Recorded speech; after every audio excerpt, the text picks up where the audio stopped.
سورہ نساء میں ہمارے رب العالمین آیت نمبر 9 میں اور 10 میں فرماتے ہیں وَلْيَخْشَ الَّذِينَ لَوْ تَرَكُوا مِنْ خَلْفِهِمْ ذُرِّيَّةً ضِعَافًا خَافُوا عَلَيْهِمْ فَلْيَتَّقُوا اللَّهَ وَلْيَقُولُوا قَوْلًا سَدِيدًا إن الذين يأكلون أموال اليتامى ظلما إنما يأكلون في بطونهم نارا وسيصلون سعيرا اور چاہیے کہ وہ اس بات سے ڈرے کہ اگر وہ خود اپنے پیچھے ننھے ناتوان بچے چھوڑ جاتے جن کے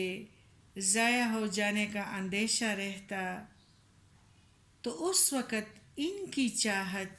کیا ہوتی؟ بس اللہ سے ڈر کر جچی تلی بات کہا کرے۔ آیت نمبر 10 میں ہمارے رب العالمین فرماتے ہیں ان الذین یأکلون اموال الیتامی ظلما انما یأکلون فی بطونہم نارا وسیصلون سعیرا، اور جو لوگ ناحق ظلم سے یتیموں کا مال کھا جاتے ہیں وہ اپنے پیٹ میں آگ ہی بھر رہے ہیں اور وہ عنقریب دوزخ میں جائیں گے۔ اول تو اس پہ انسان کو رونا آتا ہے کہ انسان اپنے بچوں کے بارے میں سوچ کے تو پھر دوسروں پہ ظلم نہ کرے، یعنی اس تصور کو لانا چاہیے کہ اگر میرے بچے کسی اور کے ہاتھوں میں آ گئے اور وہ فقر اور فاقوں سے دوچار ہوں گے تو اس کے تصور سے ان پر پھر کیا گزرے گا اگر ان کو پھر یہ حال ان کا ہو جائے۔ ان کے بعد ان کے بچے کے یہ خیال رکھنا چاہیے کہ اگر ان پہ پھر کیا گزرے گا اگر ان کے بعد کسی سخت گیروں کے ہاتھوں میں اگر ان کے بچے آ گئے۔ آج تو ہمارے ہاتھوں میں بچے آ گئے نا کسی اور کے، تو اللہ تعالیٰ نے فرمایا ہے بظاہر یتیموں کی ولی اور سرپرستوں کے لیے ضروری ہے کہ اس پہ غور کیا جائے، ان کے علاوہ وہ دوسروں پر بھی اس کا حکم اطلاق ہوتا ہے۔ جس طرح تم میں سے ہر شخص اس بات سے ڈرتا ہے کہ مرنے کے بعد کہیں اس کی اولاد کے ساتھ سختی اور برائی سے معاملہ نہ کیا جائے، ہمارے بچے جس طرح نازوں پہ ہیں تو اسی طرح نازوں پہ رکھا جائے، تو ایسے ہی تمہیں دوسروں کی یتیم اولاد کے ساتھ سختی برتنے سے بھی پرہیز تو کرنا چاہیے نا۔ جس طرح تم چاہتے ہو کہ تمہارے مرنے کے بعد تمہاری اولاد کے ساتھ لوگ شفقت اور مہربانی سے پیش آئے، اسی طرح تم یتیموں کے ساتھ حسن سلوک، مہربانی اور شفقت سے پیش آؤ۔ ایسا کرو گے تو تمہیں اپنی اولاد کے بارے میں اطمینان ضرور رہے گا، کیونکہ تمہارا سورہ کہف میں ہے نا کہ دیوار کھڑی کر دی کہ اس کا باپ نیک تھا تاکہ اس بچے کو خزانہ مل جائے، تو اللہ تعالیٰ فرماتے ہیں تو پھر اپنی اولاد کے بارے میں اطمینان سے رہو، اس کا رکھوالا میں بن جاؤں گا،